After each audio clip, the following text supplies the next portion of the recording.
Hey guys, so I'm close to getting 5,000 followers by the end of the year, and I'm trying to achieve that goal. Now, it might be a long shot, but if you guys could hit that follow button, I would greatly appreciate it. Today, I want to count down my top 10 Paul Thomas Anderson films, and this is just my personal opinion. This is not going to be a universal thing. My top 10 might be completely different from yours, but starting at number 10 is Inherent Vice. Now, although I didn't hate this film, I enjoyed it, but it was only one that I didn't want to rewatch. So I guess that speaks volumes. I mean, Joaquin Phoenix gives it all in the lead performance as Larry Dox Bertello, a private investigator looking into the disappearance of his ex-girlfriend. It explores the criminal underworld of 1970s Los Angeles, and it carries with it that old school detective noir vibe. Unfortunately for the film, it was just very bland. I didn't care about it much at all. None of the characters.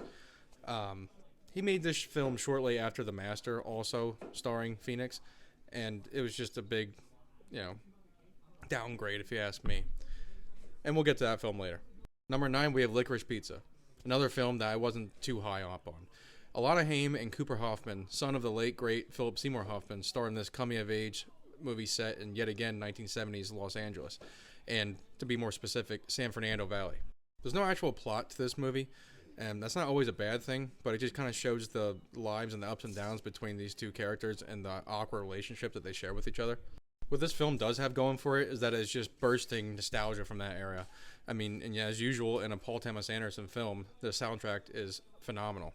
There were a few cameos in this movie from big names like Bradley Cooper and Sean Penn that kind of helped the film a little bit, helped elevate it. Overall, I think I would have enjoyed it more if it was just like 30 minutes shorter. At number 8, we have Hard 8. This is the first ever film directed by Paul Thomas Anderson. And this is where it gets tricky because I actually love every single movie upcoming here. You can really see that he has a promising career when this movie came out and what lies ahead for him. Philip Baker Hall stars as a professional gambler who takes John C. Reilly under his wing. Gwyneth Paltrow and Samuel L. Jackson also co-star in this movie. They kind of serve as bad influences for John C. Reilly's character. And while Philip Baker Hall's character kind of, has the best intentions for Reilly's, he makes some pretty impulsive decisions that land him in hot water and set up a pretty dark second half of this movie. Also, I want to note that Philip Seymour Hoffman is in this movie for like a total of 3 minutes, and he absolutely steals the show, as always. I love this film. Number 7, we have Punch Drunk Love. I never thought it would be this low on the list, but that just goes to show how great of a director Paul Thomas Anderson is. And this is absolutely the best role Adam Sandler has ever been in. And yes, I know Uncut Gems is universally loved, but I think this is where he really shines. He plays a socially awkward loner who makes the mistake of giving his information to a call girl service run by a crook played by Philip Seymour Hoffman, who yet again has another show-stealing scene in this movie. He's constantly being harassed and blackmailed, and to make things worse, he believes that he's found the love of his life, and she doesn't know a thing about it. And Paul Thomas Anderson saw something in Adam Sandler, and thank God he did, because he made an excellent movie. At number 6, we have The Master. This collaboration with Joaquin Phoenix hits the spot. And it feels weird putting it here. It was almost the 5th spot, but maybe that'll change down the road. Phoenix plays a World War II Navy veteran suffering from PTSD. Philip Seymour Hoffman plays a charismatic leader of a cult known as The Cause, and he takes a liking in Phoenix's character, and he brings him on board. The chemistry alone between Philip Seymour Hoffman and Joaquin Phoenix is just astounding, and I haven't seen it in a few years. Give it another watch, this might be way higher on my list. And at number 5, we have One Battle After Another. This one's still pretty fresh. It can bounce around throughout the years once it settles in, but it's possibly the best movie of 2025, at least when it comes to Oscar contenders. Leonardo DiCaprio stars as an ex-revolutionary after disappearing with his daughter 16 years later. An old enemy, Steve Lockjaw, played by Sean Penn, which is an incredible performance. He's a menace in this film, and he has to win Best Supporting Actor. Comes after his daughter, played by Chase Infinity, who is also incredible in this movie. And he has to go and try to track them down and save his daughter's life. Now, this is after years and years of abusing his body with drugs and alcohol. He's a burnout hippie, basically, at this point, and he just doesn't have it the way he used to. So it's kind of comedic to see him trying to fight through all this. Dark themes in this, and also comedic tone. It's a great movie. And I look forward to seeing how they do when it comes to the Oscars in February.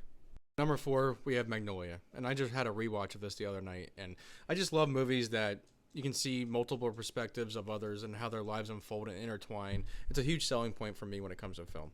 The film is just mixed with beauty and sorrow, and the star-studded cast helps elevate that to the next level.